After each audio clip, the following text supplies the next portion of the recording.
Salve, salve, galera! Tá começando mais um Podzão, podcast de esportes aqui do portal Roma News, mais um produto RomaCast que você encontra no Spotify, também no YouTube, agora no formato videocast. Eu sou Alexandre Alencar. Hoje eu recebo Arlen Thiago, do Futebol Paraense, que está nessa parceria com a gente. Valeu, Arlen, por ter comparecido. Fala aí, Alexandre. Olá, o pessoal que acompanha aqui o nosso podcast. E hoje a gente começa um especial sobre as eleições da Federação Paraense de Futebol. Nosso primeiro convidado é Ricardo Gluckpol, candidato à presidência da FPF. Ricardo, muito obrigado por ter vindo. Valeu por ter aceito o nosso convite e bater esse papo aqui sobre o futebol paraense, federação e esse ano de 2022 aí que está complicado no futebol paraense, né? Bastante complicado, mas eu que agradeço a oportunidade. Para mim é sempre uma honra, um privilégio estar aqui usando da audiência de vocês para a gente falar sobre temas bastante relevantes. Obrigado, agradeço pelo convite. Obrigado, Ricardo. Vocês não estão vendo aqui o Júnior, que é o nosso companheiro que costuma estar aqui, ele tirou férias. Um abraço, Júnior, onde quer que tu estejas. Vou começar com uma pergunta que ele me mandou por WhatsApp. E é uma pergunta que eu até falei para ele assim, a gente tem que fazer essa pergunta para todos os candidatos. Primeiro, por que o desejo de ser presidente da Federação Paraense de Futebol? Olha, na verdade, esse desejo ele começou de uma forma bastante peculiar. Eu quando era presidente do Paysandu, não tinha essa ideia na cabeça. Isso foi se formando depois da minha saída do Paysandu. Eu lembro uma vez eu estava conversando com... na verdade, me procuraram no Paysandu um grupo de presidentes de ligas esportivas. E esses presidentes me convidaram para um evento. E eu lembro que eu brinquei e falei assim, vocês que são, então, os culpados pelo flagelo do futebol paraense. Brincadeira. E eles falaram assim, por quê? Não, porque o que se diz é que as ligas é que elegem, né, os presidentes de federação e vocês são culpados por pelo que a gente tem disponível hoje, né, que são pessoas que, infelizmente, não têm condições de estar no cargo que estão. Isso era uma crítica que eu sempre mantive sobre os gestores da federação.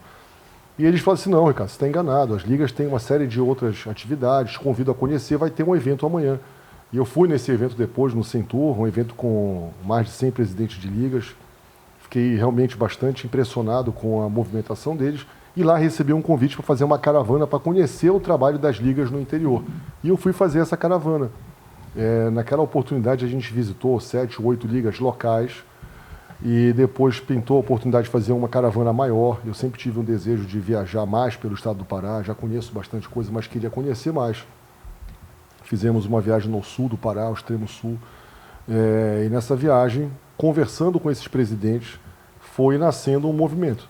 E a gente conversando e falando assim, olha, realmente tem muita coisa errada, tem muita coisa que precisa mudar, tem muita coisa que a gente não tem como aceitar. E foi me lembrando outras situações, momentos que eu passei como presidente do Paysandu. E conversando com eles, né, mostrando assim, olha, vocês não estão sozinhos nisso. Né? Isso aí, agora, infelizmente, o que a gente vê hoje é uma federação voltada para os interesses só e exclusivo de Paysandu e Remo. Ouso dizer, inclusive, que mais tendencioso para um time do que outro. Isso é uma outra questão. Mas isso em detrimento dos clubes menores, em detrimento das ligas do interior, em detrimento de uma série de situações. Numa dessas conversas, inclusive eu citava alguns exemplos que eu posso falar para vocês. Por exemplo, quando aquele jogo Paysandu e Náutico, a forma como a federação abandonou, e você vê, por exemplo, o nosso rival na época era o Náutico, ele foi para o julgamento do STJD, perfeito, com o seu advogado. E a Federação Pernambucana de Futebol contratou o Paulo Smith, que é ex-presidente do STJD, para defender o Náutico também. O Náutico foi com 2 advogados, um da federação e um do clube. E aqui o nosso presidente sequer ligou para saber como estava, se precisava de algo. Eu convidei-o para ir comigo ao Rio de Janeiro defender o Paysandu. Ele não foi, mas ele não vai porque ele não tem representatividade. Ele não tem respeito na CBF.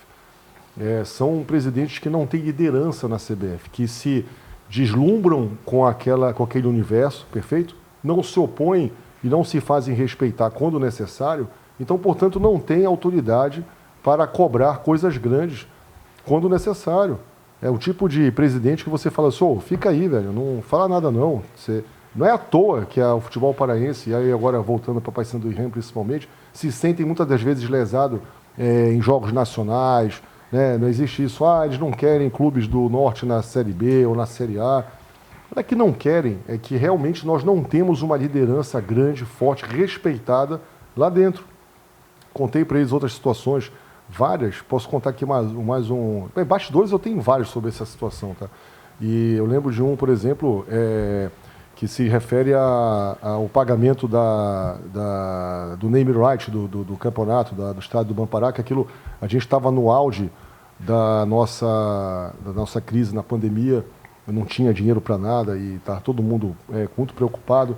E eu lembro que eu combinei com o Fábio, né? Porque, Fábio, eu fiz um projeto para apresentar para o governador, um projeto sobre o direito de uso do nome dos nossos estádios, e eu acho que isso faz sentido. Essa história é uma história muito legal também, que eu vou, só não ficar muito longa, como é que isso foi decidido, como é que os valores se construíram. Mas pulando essa parte, depois, no final, o Paysandu não tinha documentação para fazer o convênio com o governo do Estado. Então tinha que fazer uma ponte com a federação. E na hora que a gente foi procurar a federação para fazer essa ponte, os caras pediram comissão de 20%. Não estou dizendo que seria a comissão para obscura, para a própria federação. Sim. Mas eu falei assim, velho, isso não existe em nenhum lugar do mundo. E aí foi negociando 10%, depois negociou um percentual menor. Eu falei assim, por que vocês fazem dessa forma? Vocês tinham que estar aqui defendendo os clubes. E não, por exemplo, se eu fico imaginando o presidente da federação, aparece um clube dizendo, cara, achei água no deserto e eu preciso da tua ajuda para acessar água. Eu vou ficar feliz, porque eu já passei por isso, eu sou presidente de clube. Então, falta empatia, né, para que esses clubes, para que os presidentes de federação se coloquem no lugar dos clubes. Outra vez eu estava num diálogo com o Ferreirinha, presidente do Águia, eu falo nomes, não tem problema nenhum, outro amigo do futebol que eu tenho, e ele estava preocupado com um jogo de uma arbitragem. Eu falei assim, Ferreira, isso quando era presidente do Paysandu, veta o árbitro, veta o sorteio. Mas como é que faz isso? Eu falei, não, você fala para a federação que você não quer esse árbitro. Você dos 3 que vão para sorteio, você vai estar pelo menos 1 ou 2. Apresenta os motivos. Mas isso não pode fazer. Eu falei, cara, mas eu faço todo o jogo, como é que não pode fazer? E aí eu fui descobrir que isso era um privilégio. Para Paysandu e Remo. Da capital, né? Então, todo jogo de Paysandu e Remo, esses caras ligam. E aí, arbitragem, é isso aí, não sei o que mais, olha o sorteio, papapá. E os outros clubes todos nem sabiam. Sabem que isso rolava no... E eu falei assim, ô Ferreira, eu falei um negócio para você, irmão. Você vai ligar para a federação e vai dizer que você falou comigo. Só, olha, eu conversei com o presidente do Paysandu e ele disse que isso acontece todo jogo e que você quer o mesmo privilégio. Então, veja bem, a gente foi entendendo ao longo da nossa caminhada, perfeito, que a federação tem essa visão torta, infelizmente, de olhar só para 2 clubes e ainda olha mal, porque não sabe defender, não tem bagagem para defender, não tem interesse de defender, é aquela coisa preguiçosa. Então, isso foi alimentando, conversando com essas pessoas, e aí quando eu recebi o convite para liderar um movimento de oposição à Federação Paraense de Futebol e fazer pela primeira vez, isso é um ponto muito relevante, com que um ex-presidente de clube assuma a Federação Paraense de Futebol e faça com que tenhamos a empatia necessária para conversar com nossos filiados de igual para igual. De conversar com nossos filiados assim, cara, eu sei o que você já passou, porque eu já passei por isso. E aí é uma informação relevante, que eu não sei se vocês têm, em 51 anos de federação, a federação nunca foi administrada por um ex-presidente de clube. É como você entregasse uma associação de médicos, por exemplo, um engenheiro. Para alguém que nunca foi médico, né? Não faz sentido. Então a gente está entregando o nosso bem valioso, que é quem organiza não só o nosso campeonato, mas quem cria toda a atmosfera para que o futebol exerça a sua plenitude, para que ela possa crescer, para pessoas que não têm interesse nisso, que nunca passaram pelo que a gente passou. Não à toa, a nossa federação é uma das mais atrasadas do Brasil, em todos os aspectos. Queria só citar alguns detalhes aqui. A eleição para presidente da FPF está definida para o próximo dia 20 de abril. A gente espera que aconteça a eleição, porque já é a 2ª ou 3ª vez que é marcada uma data, né? Estou preocupado com isso. Era para ter acontecido em dezembro do ano passado. O Adélcio Torres, que era o presidente da Federação Paraense, teve que sair do cargo porque estava tentando a reeleição. E aí, de forma interina, a Graciete Maués, que é presidente da Tuna Luso Brasileira, sim, assumiu a federação também. Rolou até uma pressão do Ministério Público para que ela convocasse logo as eleições. Enfim, a data que a gente tem é dia 20 de abril e as chapas são a do Ricardo, a do Adélcio Torres, que está tentando a reeleição, e do Paulo Romano. A gente vai estender esse convite de entrevista para eles, queremos entrevistar os 3 presidentes, só para deixar claro também, o jogo que o Ricardo falou do Paysandu e Náutico foi aquele em 2019 da Série C, já no mata-mata, né? que aquela mão invisível lá na área do Paysandu que gerou o pênalti e aí o Náutico acabou classificado, subiu para a Série B. Tem uma pergunta aí? Sim, sim. Você falou agora que a federação está atrasada, né, o futebol paraense de um modo geral, em detrimento de quem organiza, quem coordena, né, para que isso aconteça. Na sua perspectiva, o que foi que levou essa disparidade entre as federações, né, que a gente conhece ali, Sul, Sudeste, Nordeste, agora que está tendo uma boa ascensão, e a nossa federação, o nosso futebol, ele sempre fica patinando nessa questão da organização, da coordenação, e o nosso futebol ele não consegue alavancar de uma forma que ele mereça, né? A sua torcida mereça. Tudo indica que um baiano vai ser presidente da CBF, né? O Edinaldo Pereira. Tudo indica que a eleição tá... Ele é chapa única, né? Chapa única, já está eleito. Então é um cara que tem força no Nordeste, como o Marlon falou. E vocês veem os vice-presidentes.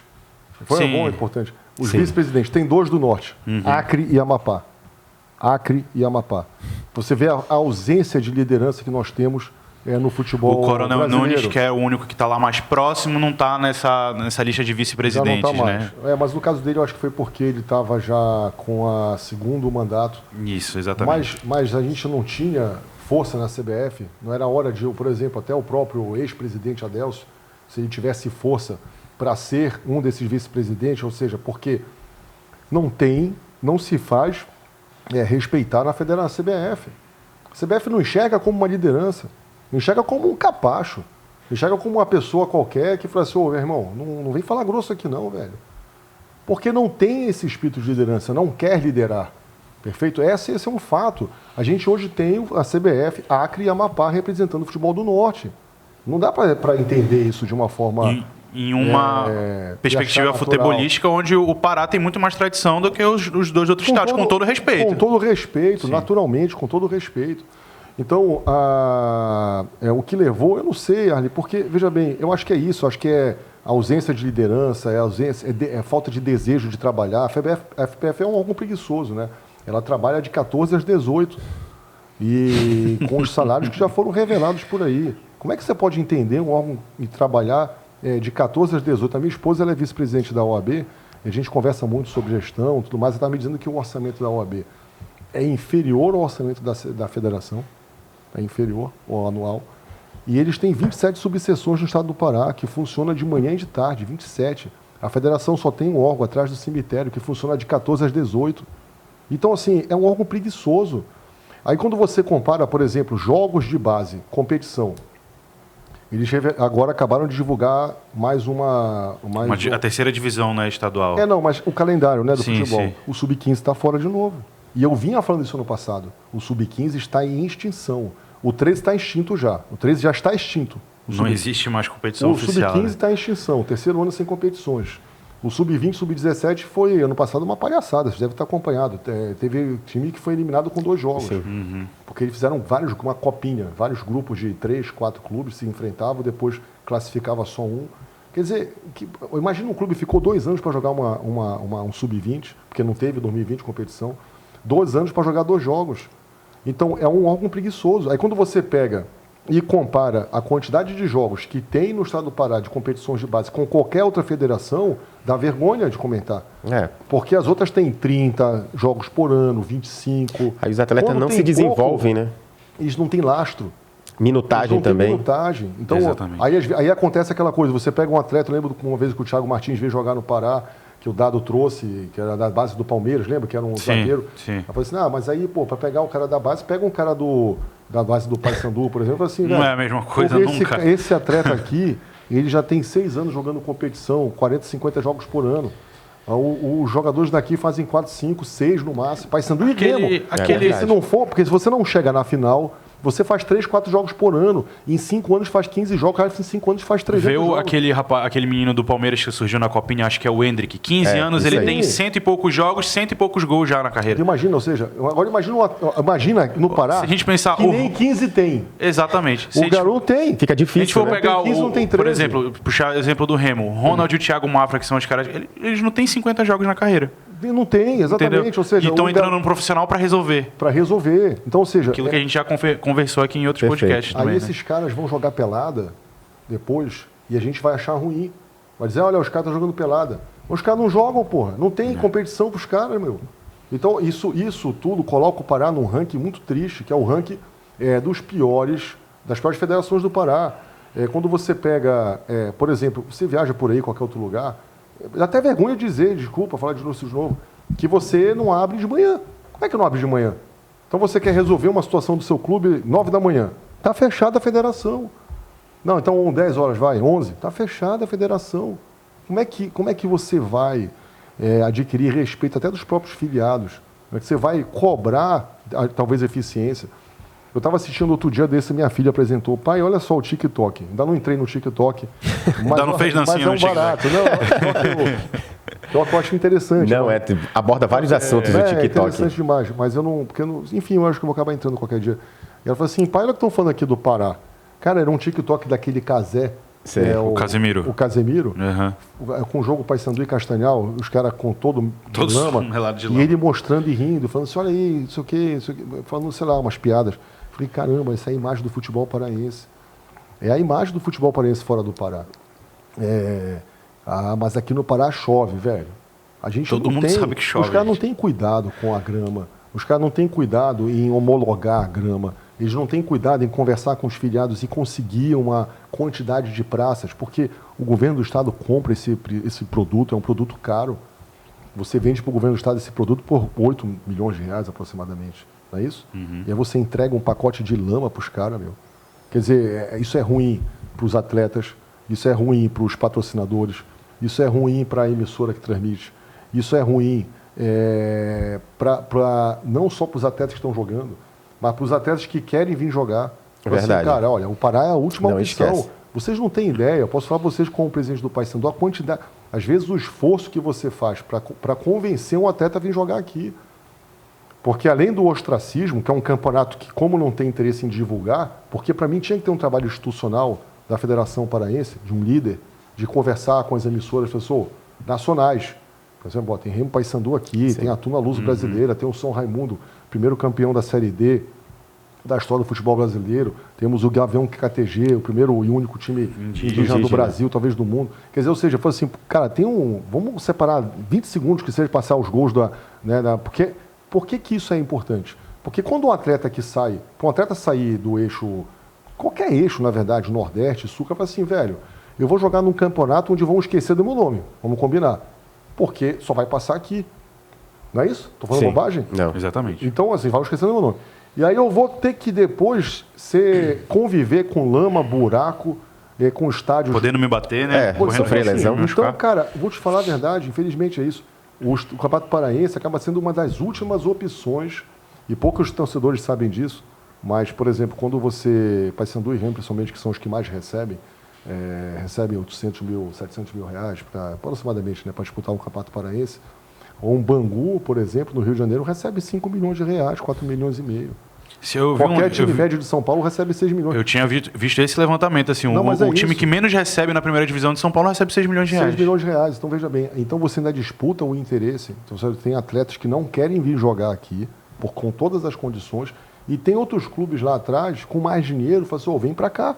Aqui eu tenho um estádio bom, aqui você vai aparecer na televisão, tem vitrine, aqui você tem vitrine. Então tudo isso passa, tudo isso faz com que nós sejamos, sim, infelizmente, a pior opção e uma das piores federações do Brasil. Isso passa pelos clubes, mas passa pela federação.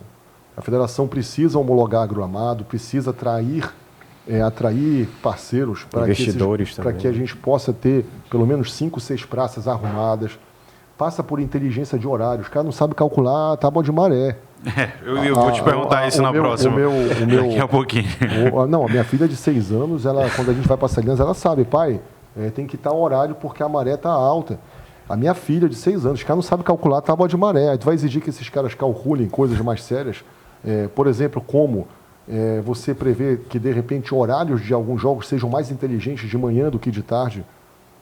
Né? Ou seja, é importante ter essa consciência. Você tentar fugir da chuva de alguma forma. Então, infelizmente, é o que eu digo, são pessoas que não estão preparadas para estar nesse lugar, não gostam de trabalhar, é um órgão preguiçoso e isso faz ali com que eles sejam uma das piores federações do Brasil. Entendi.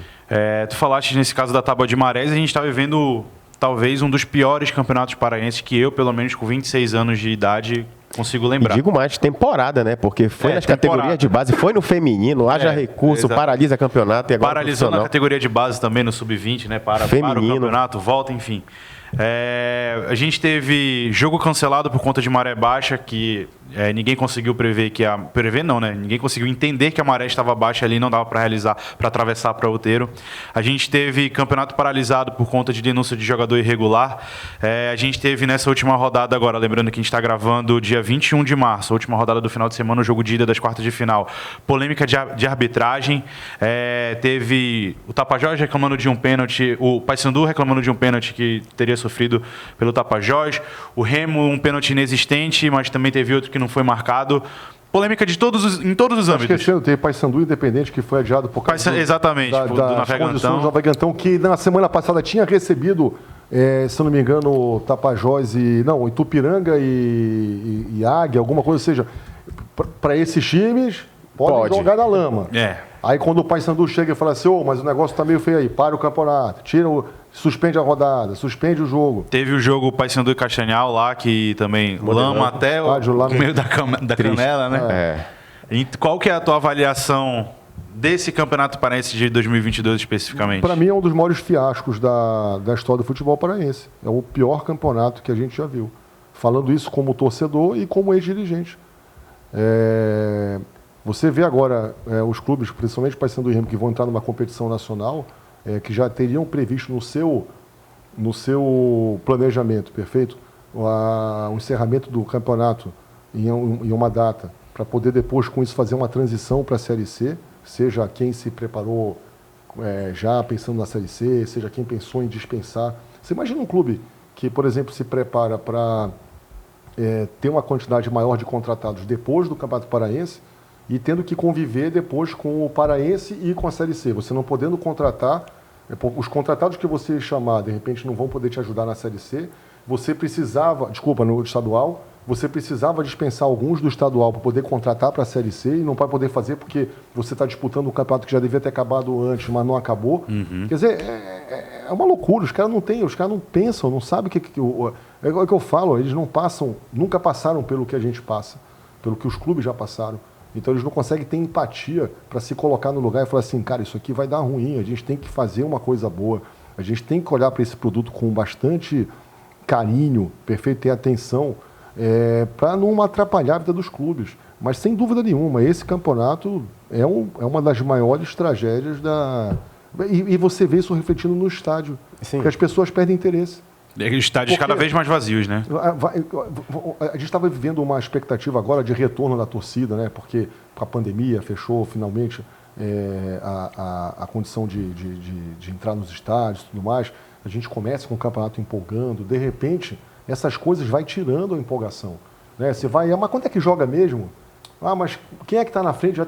Já parou, a cabeça já não está no campeonato mais. Só de cabeça que eu acho que foram 3 semanas de atraso no Parazão. Exato. A primeira por causa do adiamento da última rodada da fase de grupos. Sim. Era para ser num sábado, foi só ser no outro domingo, na outra semana. E 2 semanas ficou paralisado por causa do Paragominas, que entrou na justiça, né? Correto. Então são 3 semanas de atraso no Campeonato Paraense. Isso é lamentável. Vira uma bola de neve, né? Agora, Ricardo, aproveitando, né, a oportunidade para você falar também aí dos eixos, né, da sua campanha que você vem fazendo ao longo dos meses aí, aproveitar, né, Júnior? Sim. Alexandre, aliás. Para você falar e explanar aqui para a gente, resumidamente, aí, os seus eixos e quais são as suas propostas para a federação, né, nessas eleições. Bem, eu agradeço. Na verdade, nós temos aí mais de 100 propostas para o futebol paraense.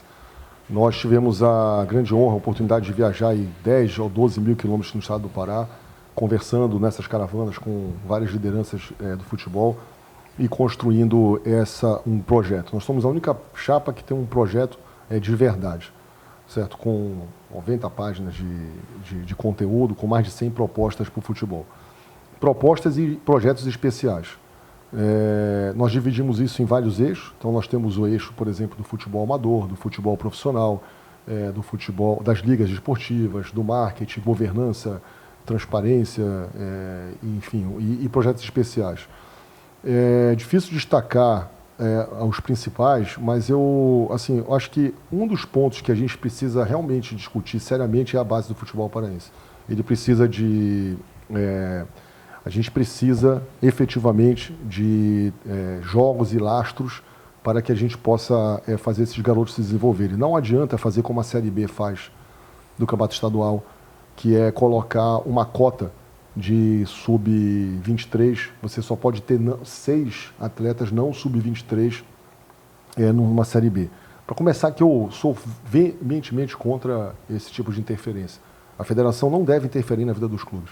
Quem sabe o que os clubes passam são os presidentes de clube. Eles que investem dinheiro, eles que arriscam dinheiro, perfeito, e eles que sabem, portanto, aonde isso deve ser aplicado. Você não pode corrigir uma distorção dessa forma. Então você assume que tem problema na base e vai corrigir como? Olha, eu estou te obrigando a contratar garotos novos. Mas não adianta, porque esses garotos novos não têm lastro. Eles já vêm mal formados. Eles não tiveram a oportunidade de trabalhar o 13, o 14, o 15, o 16, o 17. Então, para inglês ver. Eu lembro, em 2021, tentaram colocar isso no campeonato profissional, que teria que ter uma cota de base e tal. Eu falei, velho, não te mete. A gente tem aqui, a gente vai fazer, a gente deve satisfação para a torcida e para os nossos sócios. A gente vai colocar o nosso dinheiro onde achar que tem que colocar. A gente tem que trabalhar a base? Tem que trabalhar a base. Mas não é criando cota para você ser obrigado a montar um time e, de repente, mostrar para as outras pessoas, olha que legal, um time de jovens e tudo mais. Isso é para inglês ver. Uma das propostas que a gente está fazendo é trabalhar fortemente o futebol amador. E aí isso pode parecer meio esquisito, mas ele é disruptivo, é uma forma diferente de pensar. As ligas esportivas, hoje elas são organizadas, são mais de 100 ligas no estado do Pará, e a gente quer fazer um campeonato chamado Super 17, onde cada liga dessa, é importante você entender o que é liga. Cada município tem uma liga esportiva, e só pode ter uma. Então, ou seja, no município de Barcarena existe a Liga de Barcarena. E a Liga de Barcarena, ela tem a responsabilidade de agregar os clubes daquele município, perfeito? Que são ligados àquela liga municipal, e ela organiza os campeonatos daquele município. Então é um universo de futebol amador que nem chega, as pessoas nem têm ideia de como se desenvolve no estado do Pará. E a nossa ideia é criar o Super 17, onde a gente tenha uma categoria de sub-17, naturalmente, né, o nome já sugere, mas em cada município desse, a gente criar um campeonato sub-17. Então, imagina que se a gente tiver 100 municípios fazendo esse campeonato concomitantemente, e cada um colocar pelo menos 5 clubes, a gente já está falando de 500 clubes, colocando garotos abaixo de 17 anos para jogar um campeonato. Ao final desse campeonato, todos vão começar ao mesmo período, ou seja, digamos, começar em abril para terminar em maio. Estou dando aqui só uma... Uhum. Quando terminar, esses clubes, essas ligas municipais vão criar a seleção do município com base nos clubes que disputaram aquele campeonato. Então, eles vão eleger os melhores e vão criar a seleção sub-17 do município. E nós vamos dividir o município do estado do Pará em 4 eixos. Norte, Sul, Leste, Oeste, que a gente está chamando de conferências. Então, vou ter uns campeonatos de conferência, onde as seleções municipais vão se enfrentar num campeonato municipal, que é muito divertido. Você ter as rivalidades dos municípios, né? Ou seja, disputando seus campeonatos e tudo mais. Ao final, você vai ter 2 campeões, campeão e vice de cada conferência, são 8 seleções, portanto, que vão se cruzar numa fase final para discutir um super campeão. E a cereja do bolo é um fato que a gente está trazendo, né, imitando do esporte americano, por exemplo, que é o draft. Então, você, no final, você vai criar mecanismo para que os clubes possam estar observando esses atletas e a federação vai dar uma bolsa para cada um dos atletas que os clubes selecionarem. Os clubes vão receber a incumbência de cada um escolher 3 atletas dessa competição. E então, ou seja, de 12 clubes, estamos falando de 36 atletas. A federação vai pagar uma bolsa para esses 36 atletas para jogar, para fazer um contrato com os clubes de 3 meses, que é justamente para disputar o Campeonato Paraense. Então, dentro do Campeonato Paraense, a gente já vai dividir uma verba do patrocínio, né, ou seja, desse campeonato, para fomentar essa competição e fazer com que ela seja um celeiro de revelação de atletas para os clubes profissionais. Depois dos 3 meses, se o garoto, a oportunidade ele vai ter. Se ele vingar, ele vai ter a oportunidade de poder disputar e continuar e renovar o contrato com esse clube profissional. Então, veja bem, assim, com ideias, falando assim, inovadoras parece simples, né? Mas ela é disruptiva, porque assim, a gente não pensa no futebol amador. E vou te falar um negócio, se você pegar os maiores craques do Brasil, de qualquer lugar, esse cara jogou numa liga em algum lugar. Ele jogou numa liga municipal, ele jogou num clube de liga, até ele ser percebido por alguém, até jogar na divisão de base de um clube e tudo mais. Então, alimentar esse sistema amador no estado do Pará, ele faz muito sentido. Isso é só um projeto, Arlen. A gente tem vários projetos. Agora, o principal é a gente conseguir, primeiro, olhar o marketing de uma forma mais inteligente, porque a gente está destruindo o nosso produto. Você sabe que marketing, né, todo mundo, preço, praça, promoção e produto. O produto é um P muito importante do composto de marketing. E a gente está destruindo esse produto, oferecendo lama para os nossos apoiadores. A gente não tem criado oportunidade para revelar novas marcas. Porque a gente pode, por exemplo, para o Campeonato Paraense, a própria rede social do estadual, criar o craque do jogo, criar a jogada da semana, o fato, e criar com isso relevância para você atrair novos parceiros, trazer novos parceiros. A gente precisa de parceiros também para ajudar o campeonato da Série B, que eu conheço a realidade da Série B. Os clubes não têm muita dificuldade para contratar médico para o jogo, colocar ambulância, pagar o trio de arbitragem. Então, ou seja, a gente pode com certeza, porque a marca do futebol é muito forte, atrair parceiros legais, parceiros que gostam de investir no futebol, para diminuir o custo desses clubes, ou até, quem sabe, zerar o custo desses clubes para disputar um campeonato. A gente precisa implantar governança na federação. A federação é uma casa da mãe Joana, não tem processo para nada. Se você for hoje na federação e protocolar um documento, o protocolo é manual. Não existe protocolo online. Online. Digital, né? Você comparar a federação com um órgão público é ofender um órgão público. A federação está abaixo. Ela é um órgão obsoleto, digamos totalmente assim. obsoleto. Então você tem que criar processos também para trazer modernidade para esse órgão. Você precisa criar na federação reuniões online. O estado do Pará é muito grande. Então você não pode ficar pedindo para toda vez que for decidir alguma coisa, chama todo mundo do interior para reunir lá atrás do cemitério. Não existe isso. Então na verdade, são 100 propostas para o futebol paraense, porque a carência de projetos é muito grande. Então a gente precisa, e só para fechar, um ponto que eu acho muito importante, vocês vão concordar comigo, a gente precisa, Júnior, resgatar, desculpa, Alexandre. A gente precisa, Júnior está viajando, relaxa. A gente precisa, Alexandre, resgatar a autoestima da federação, resgatar o respeito da federação. A federação hoje virou sinônimo de chacota. A federação hoje é um sinônimo de atraso. É um sinônimo de, até posso falar porque não, porque é o que está na boca das pessoas, corrupção. Ela não tem uma áurea positiva que gere respeito da imprensa, dos atletas, da sociedade, dos filiados. Então a gente precisa resgatar a imagem da federação. Eu vou falar uma coisa aqui para vocês, que isso vai gerar certamente vai gerar uma reação, que eu que gostaria de fazer quando presidente da federação, porque isso é simbólico para mim. Mas eu vou dizer para vocês aqui, em primeira mão, vocês sabem onde fica a taça original do Campeonato Paraense, que é a Estrela do Norte, que é agora da Champions League, lá, que você vai colocando a plaquinha e tal. Você sabe onde fica essa taça? Não faço ideia. Na federação, né? Mas alguma sala ali, né, de alguém, sei lá, sala dos clubes, sei lá, na entrada da federação. Tem que ser sala dos troféus. Na sala dos troféus. Ela fica na Funtelpa. Ela não fica na federação. Mas sabe por quê? Porque a federação, ela não tem moral nem com isso.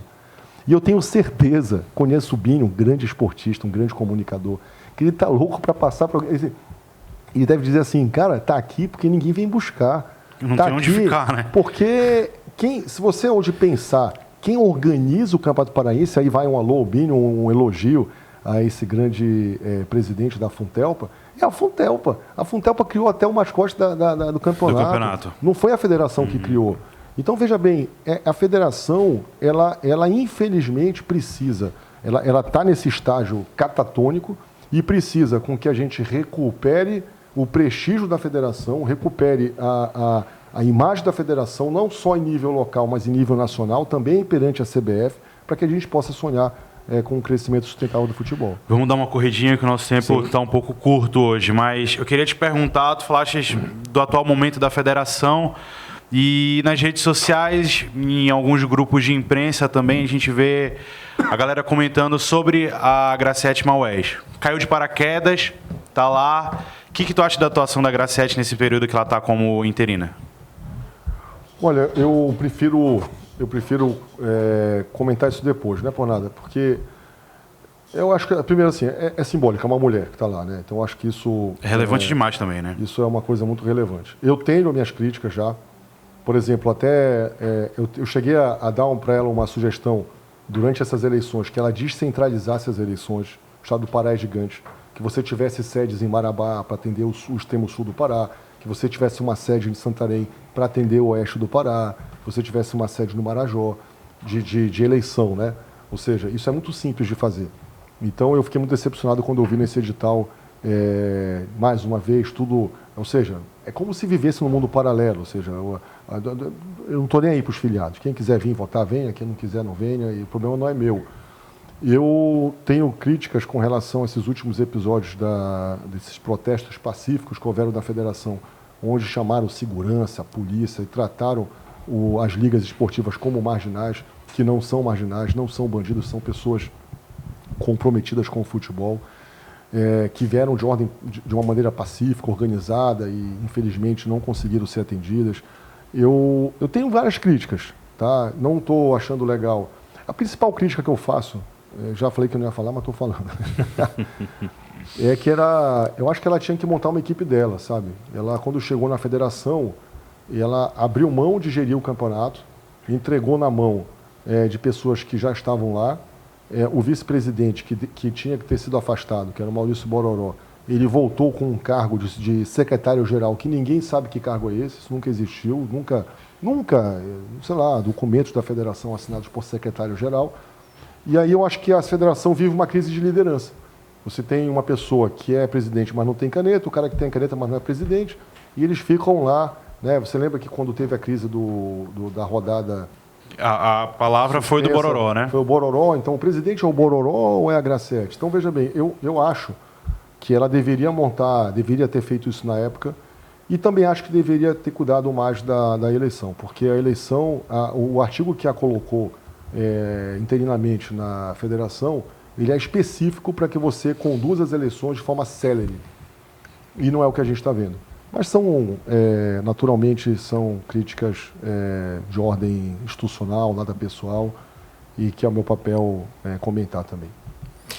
Ricardo, e como é que chega assim, a tua chapa, para essas eleições?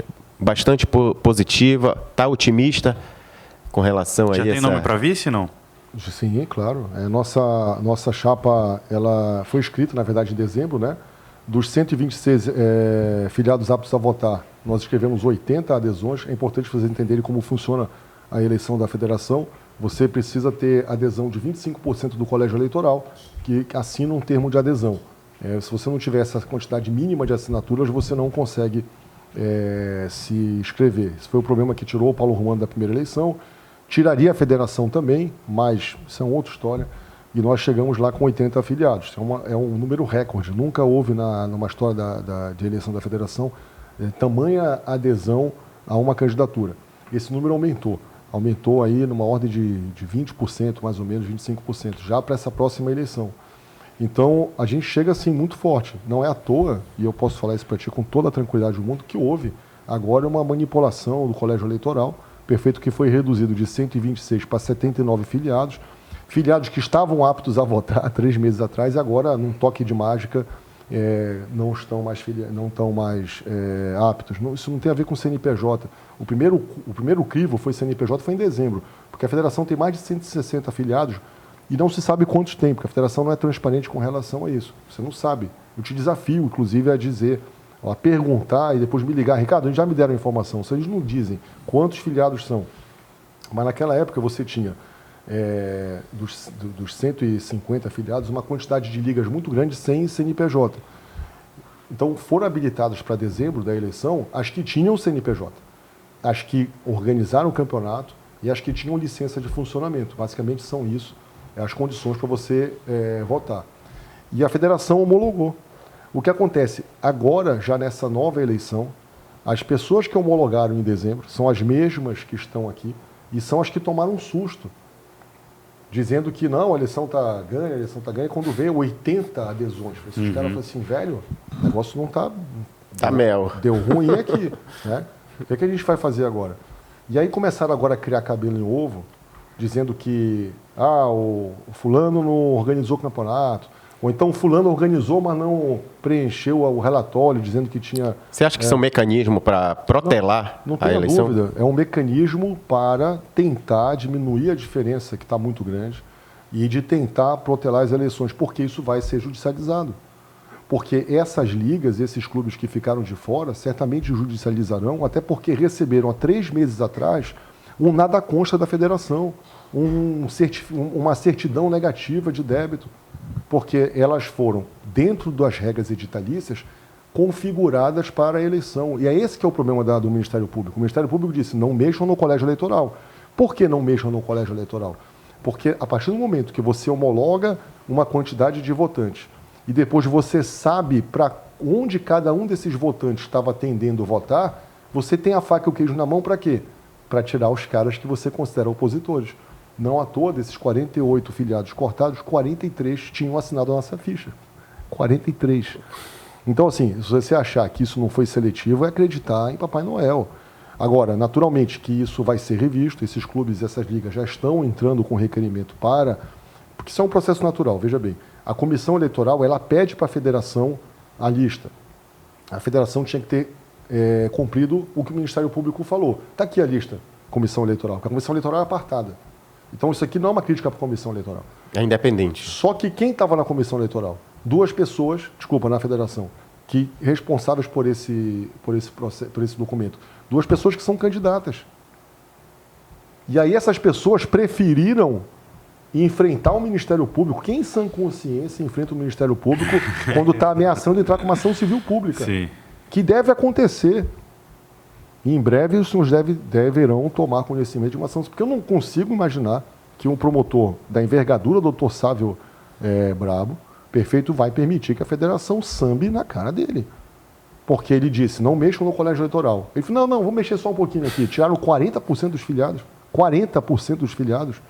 Então, acho que ainda vai passar muita água debaixo da ponte. Eu já vi também um problema nessa eleição, que as 3 convocações estão sendo feitas pela presidente e não pela comissão eleitoral.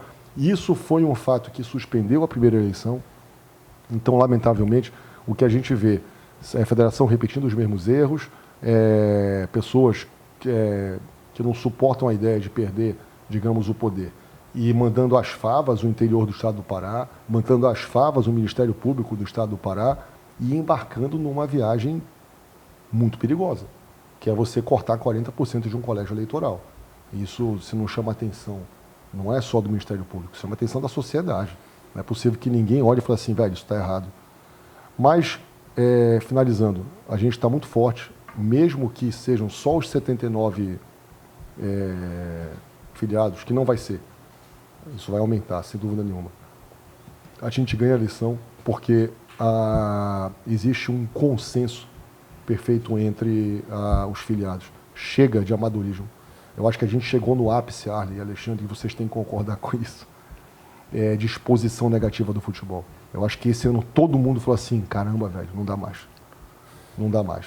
É algo que vem se acumulando, vai tendo paciência. Não, tá bom, mas eu acho que esse ano, até as pessoas brincam, cara, a federação foi o teu maior cabo eleitoral.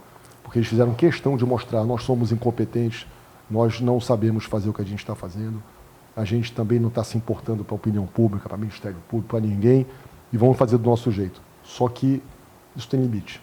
Então, a gente hoje representa um movimento que não é diferente do que a opinião pública já imagina. Eu tenho certeza que se hoje fosse consultado a imprensa, ou se fosse consultado a sociedade geral, ou se fosse consultado os atletas, fala assim, cara, quem quer que a federação continue? Eu tenho certeza que as pessoas dizem assim, não, a gente quer a mudança, chega para esses caras. Então, a gente hoje representa esse movimento com muito orgulho e espero poder honrar a confiança desses filiados. Vou ter que encerrar, porque o nosso tempo, a gente também não pode ficar conversando aqui 2 horas, né, sobre futebol. Essa seria a nossa vontade. Por mim, eu trocar ideia com todos, com todos os candidatos aqui. Lá no Caboca, a gente vai lá pro Caboca fazer o podcast. Até o assunto acabar. Ricardo, muito obrigado, cara, por ter participado. A gente agradece demais a tua vinda, a tua entrevista. Vamos ficar aí nesse aguardo para ver se dia 20 de abril mesmo a gente tem as eleições da Federação Paraense. Valeu, cara. Cara, eu que agradeço ao Alexandre, Arlen, do convite. Estou sempre à disposição para, em outras oportunidades, também vir conversar. E, enfim, espero que esse trabalho de vocês de entrevistar, né, os candidatos realmente traga luz, né, para as eleições. Acho que tem muita... Apesar de ser uma eleição pequena, como eu falei, 126 filiados, agora 79, né, vai ficar alguma coisa entre uma e outra, mas eu acho que a sociedade precisa discutir esse assunto, até para cobrar dos clubes, cobrar das ligas, cobrar um posicionamento político. Agradeço demais, adorei, estou à disposição. Arlen, valeu pela presença, pela parceria mais uma vez, cara. Tamo junto, Alexandre. Agradeço a galera aí que sempre acompanhando aqui o nosso podcast. Valeu. Eu estendo o convite aqui aos outros 2 candidatos das outras 2 chapas, Adélcio Torres e o Paulo Romano. A gente espera ainda gravar com eles essa semana, né? Sim. Lembrando que a gente vai tentar exibir uma entrevista de cada candidato por semana, que chega mais ou menos ali perto da data da eleição. O primeiro deles foi o Ricardo Gluckpol. Semana que vem a gente está de volta, espero que para falar um pouco mais de futebol, né, e não dos bastidores. A gente vai continuar mantendo o Podzão falando das questões factuais, de quem classificou para as semifinais, quem que vai para as finais. Tamo junto, tem muita água para rolar aí debaixo dessa ponte, como o Ricardo falou. Até semana que vem. Valeu. Valeu, pessoal. Valeu.